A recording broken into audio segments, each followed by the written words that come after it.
You may not be able to see me, but you can hear me. Okay, so I have printed out a label for one of the items that I sold, and I'm going to show you that I don't waste any piece of this paper. This is how I fold this. So I start at the bottom and I fold. And I know most people have label printers, but I do not.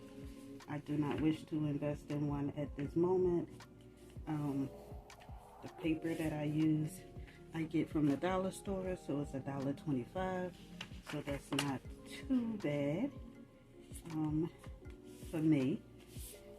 So this is how I just showed you.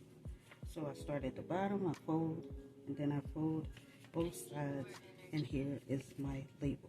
I'm not going to show you because it has the customer's address and everything on the other side, and that's how you do it.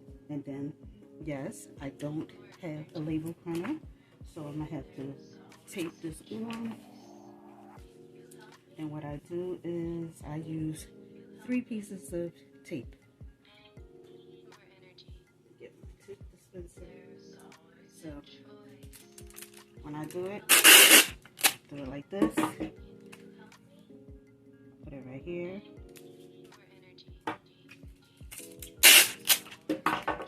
Put it across the name of the customer.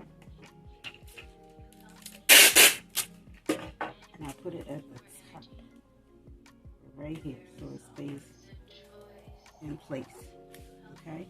And then sometimes what I do is, instead of printing out a label, I'll print out the, I believe that's the scan code, because you can do that also, and then take it to the post office, and they'll print the label for you.